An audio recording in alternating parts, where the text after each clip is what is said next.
બરોબર. ચલો આજે આપણે કોસ્ટ એકાઉન્ટમાં ચેપ્ટર નંબર 1 છે, બરોબર, પ્રક્રિયા, બરોબર ને. એમાં દાખલા નંબર પહેલો છે એનું સોલ્યુશન કરીશું. એમાં તમને બે પ્રક્રિયા આપી છે, પ્રક્રિયા 1 અને પ્રક્રિયા 2, બરાબર ને. ફોર્મેટ તમારે કઈ રીતે લખવાનું છે એક્ઝામમાં, જો આ રીતે તમારે કોષ્ટક તૈયાર કરવાનું છે, પ્રોસેસ 1 અને પ્રોસેસ 2, એટલે પ્રક્રિયા 1 અને પ્રક્રિયા 2. સૌથી પહેલા તમારે શું કરવાનું, આયા હેડિંગમાં સૌથી પહેલા સ્ટેપ તમારે લખવાનું છે દાખલ કરેલ માલ. શું લખવાનું? બરોબર.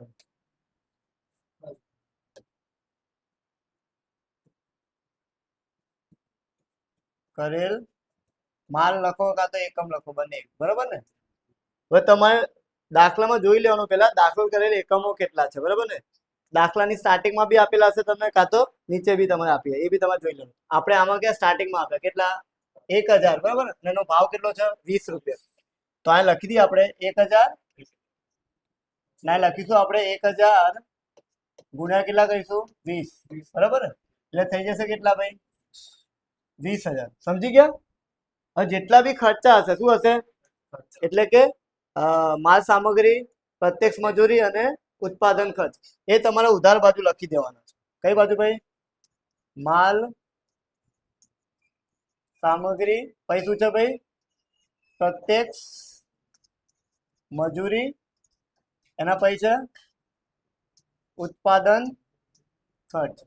ચલો આ માલ સામગ્રી તમને આપી છે કેટલાની જોઈ લો, આયા 1100. કેટલા? એટલે આ લખીશું આપણે કેટલા ભાઈ? 1100.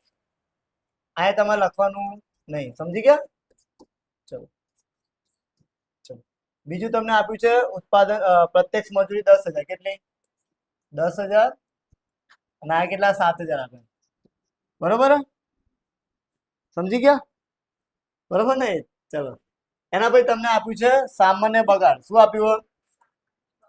હવે સામાન્ય બગાડ કેવી રીતે શોધવાનું છે? જો દાખલામાં એવું લખ્યું છે, દાખલ કરેલા એકમોના કેટલા ટકા લેવાના? આપણે 5% લેવાના, બરોબર ને. હવે સામાન્ય બગાડ આપણે ક્યાં લખવાનું? તમારે જમા બાજુ. કઈ બાજુ ભાઈ? સામાન્ય બગાડ 5% લેવાના. દાખલ કરેલા માલ, દાખલ કરેલા માલ કેટલા છે ભાઈ? 1000. કેટલા? 1000 ના 5% કરવાનું 50. ચલો હવે એનો ભાવ બી તમને અંદર આપ્યો જશે રકમમાં. એનો ભાવ તમને કેટલો આપ્યો છે? 2 રૂપિયા. કેટલા દેખાય ને? બગાડની વેચાણ કિંમત કેટલા? 2 રૂપિયા. એટલે ગુણાકાર કેટલા વડે કરશું આપણે? 2 વડે. કરોડો. એટલે આ 50 તમારે લખવાના, આ કેટલા લખીશું આપણે? 100, બરાબર. ચલો એના પછી શું આપ્યું છે આપણે જોઈ લો જરા. પતી ગયું? સમજી ગયા? આ પ્રોસેસ 1 કમ્પ્લીટ થઈ. હવે જોઈ લેવાનું પહેલા તો. ચલો કઈ આ સાઈડ કેટલા યુનિટ થાય છે આપણા? 1000. કેટલા? સમજી ગયા? એમાંથી આને માઇનસ કરો, 950. હજી એક વસ્તુ રહી ગઈ આપણે. કઈ રહી ગઈ છે? આ કઈ? ખરેખર ઉત્પાદન. શું રહી ગયું છે? હવે ખરેખર ઉત્પાદન તમારે આ લખવાનું છે. આપણે એક મિનિટ ભૂસી નાખીએ આપણે. ચલો એ તમારે લખવાનું પ્રક્રિયા 2 ખાતે. શું લખવાનું ભાઈ? સમજી ગયા? એ તમને કેટલા યુનિટ આપે? 900. કેટલા? બરોબર ને. હવે જોવાનું તમારે કે આ સાઈડ ટોટલ વધારે છે કે આ સાઈડ? આ સાઈડ જ છે ને. કેટલા? 1000. તો અહીં શું લખી દેશું? 1000. હવે જો આ બંને ટોટલ 1000 જ થવું જોઈએ, બરાબર ને. જો 1000 ના થાય ને તો જે બી યુનિટ ખૂટ્યા, કેટલા ખૂટ્યા? 50. એ કહેવાય અસામાન્ય વધારો. શું કહેવાય?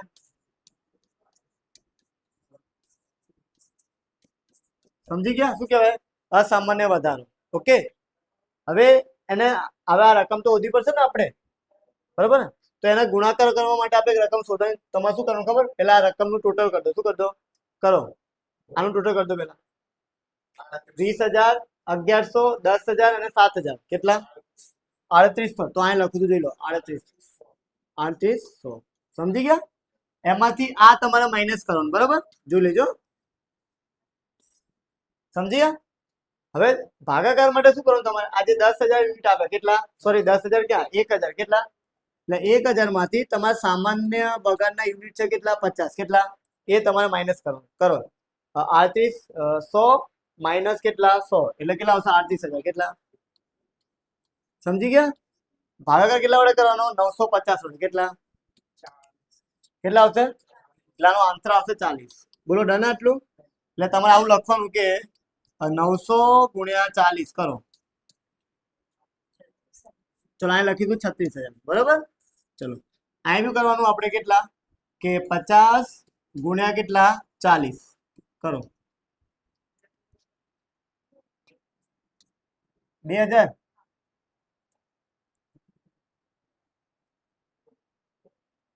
ડન આટલું ભાઈ ચલો થઈ ગયું હવે ટોટલ કરવાનું ચલો કેટલું થાય ટોટલ 3800 હે ને ચલો બંને બાજુ મૂકી દેવાનું 3800 બરોબર એમાંથી આ બધું માઇનસ કરશો આપણને એટલે કેટલો આન્સર આવી જશે 36,000 આવે છે 36,000 જો બરોબર ને તો આ જે રકમ છે પ્રક્રિયા 2 ખાતે લઈ જવાની કયા ખાતે લઈ જવાની અહીં લખવાનું પ્રક્રિયા 1 ખાતે શું લખવાનું ભાઈ એક પરથી લાયા ને આપણે આ કેટલા યુનિટ લખીશું આપણે 900 કેટલા ના કેટલા 36,000 કેટલા બોલો ડન આટલું હા કે ના ચલો દાખલા ઉપર આવતો રહી જાવ ચલો હવે તમારે પ્રક્રિયા 2 જોવાની શું જોવાની હવે જો એમાં માલ સામગ્રી કેટલી છે પછી મજૂરી ઉત્પાદન એ બધું ઉધાર બાજુ લખવાનું શું લખવાનું કઈ બાજુ લખવાનું ભાઈ ઉધાર બાજુ લખવાનું આપણે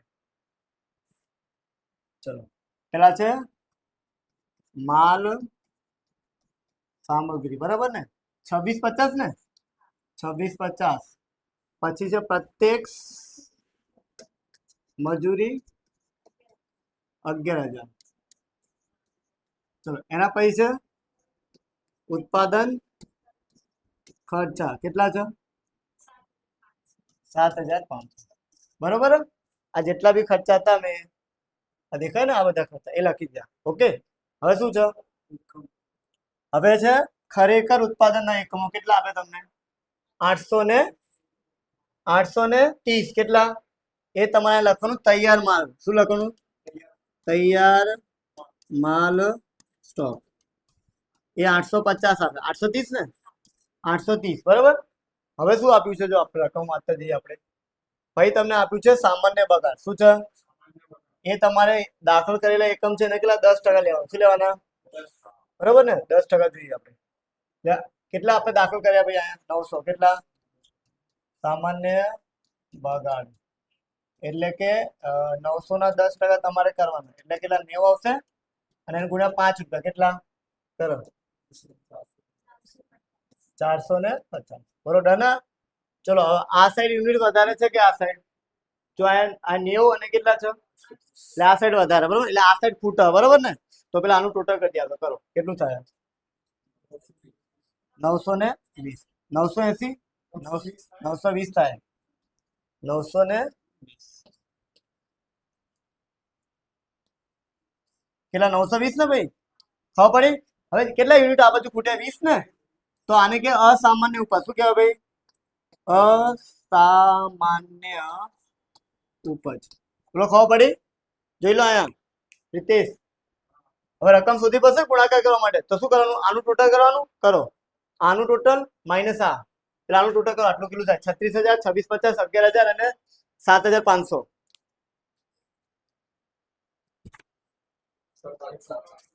કેટલા 57,150 એમાંથી 450 માઇનસ કરવાનું શું કરવાનું ભાઈ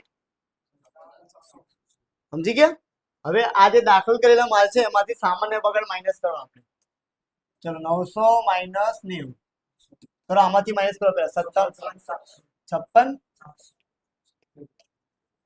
ચલો ભાગાકારમાં 10 કરો ખબર પડી ભાઈ આ શા માટે કર્યું ખબર પડી ને પેલા ગુણાકાર રકમ લાવવા માટે બરાબર ને એટલે હવે આપણે કરી દઈએ કરો 830 ગુણ્યા કેટલા 70 કેટલા 5800 બરાબર આ બાજુ કહીશું આપણે કેટલા 20 ગુણ્યા કેટલા 70 કરો 1400 બરાબર ને હવે શું કરશું ટોટલ કરો આ સાઈડ ટોટલ વધારે આવતું હશે કરો કે પેલી સાઈડ નું વધારે આવે આનું જ આવતું હશે ને કરો આનું તો કેટલું આવે ચલો 58,550 બરાબર ને 58,550 ડન હવે એમાંથી તમે 450 માઇનસ કરશો એટલે આટલો આન્સર આવી જશે. બરાબર ને? ખબર પડી તમને? તો લખી દેજો.